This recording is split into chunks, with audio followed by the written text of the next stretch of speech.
अब चाहिँ बिदाबारी हुँदैछ।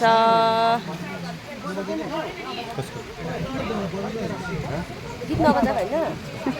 गीत नबजाएको बहिनी पुऱ्याउनु जाँदैछ।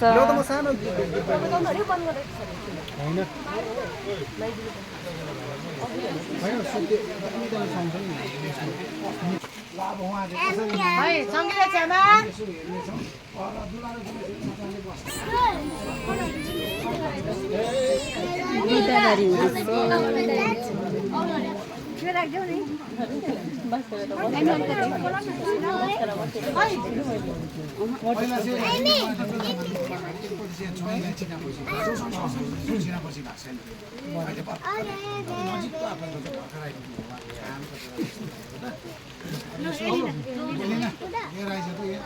पहिला त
मण्डलीको सबै सबैलाई जो जुन शिक्षा तपाईँहरूले र आजको दिन हामी अब हाम्रो जग्गामा लाग्दैछौँ यो नसक्ने हाम्रो जग्गामा पुगेर है हुन्छ भने चाहिँ रहने मान्छेहरू हो है तपाईँले एकदमै ढुक्क बस्नुहोस् मण्डली छ अनि गाउँका अनि आफन्तहरू एकदम आमा बाबा एकदम ढुक्क बस्नुहोस् कि है तपाईँको छोरी चाहिँ अब हाम्रो जिम्मेवारीमा छ हामी जस्तो प्रकारले जुन प्रकारले जे उहाँहरूलाई पढाउँछ हामी छ त्यसले गर्दाखेरि तपाईँहरू बस्नुहोस् है आज हामी अब जुन हामीले मागेको छौँ तपाईँहरूले दिनुभयो है तपाईँहरूलाई धेरै धन्यवाद राखेको हुन्छ र आजको दिन हामी तपाईँको छोरीलाई हाम्रो छोरी बनाएर लाँदैछौँ र अब हामी तपाईँहरूबाट बिदा लिँदैछौँ है र यो सगुन राखेर नै तपाईँहरूलाई हामी बिदा माग्छौँ र हाम्रो मास्टर बाउले हामीलाई प्रार्थना हुन्छ।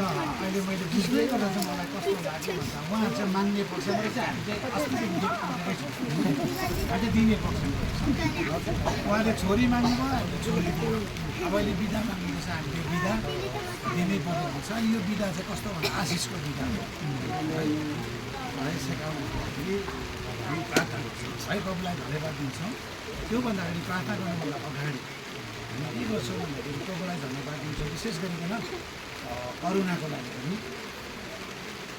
हामी धेरैचोटि जग्गा देख्दा के भन्छ भन्दा जुनै जग्गामा पनि ज्वाइँलाई नै गाली गर्छ। अहिले सुनसरी भोलिपछि पित्तलमा बनाइदिनु भन्छ। हामी त्यस्तो बोल्दैनौँ तर हामी यो भन्छौँ नानीले पाएको जुन शिक्षा छ त्यो शिक्षामा चाहिँ नानी त्यो ठाउँमा खडा हुन्छ। चर्चमा त्यो ठाउँमा खानुपर्छ।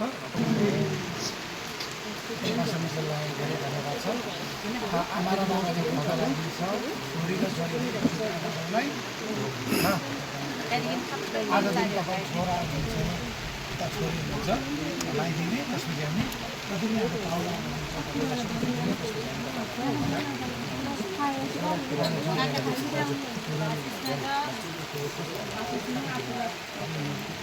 तपाईँलाई हाम्रो आफ्नै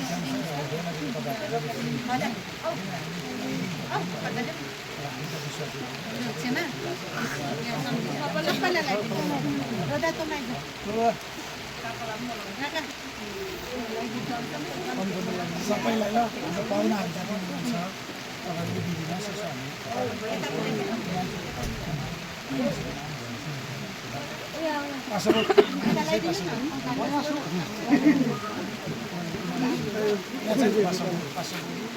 हुन्छ म आउँदैछु कसो आउनु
सामान सबै लग्यो करोनाको एउटा लुगाको ब्याग थियो नि यहाँ बेसी लगिदिनु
जानेहरू चाहिँ त्यो यसो जान घुमेर आइज सिलगढी जान्छ सिधै उनीहरू सिलगढी जान्छ सिधै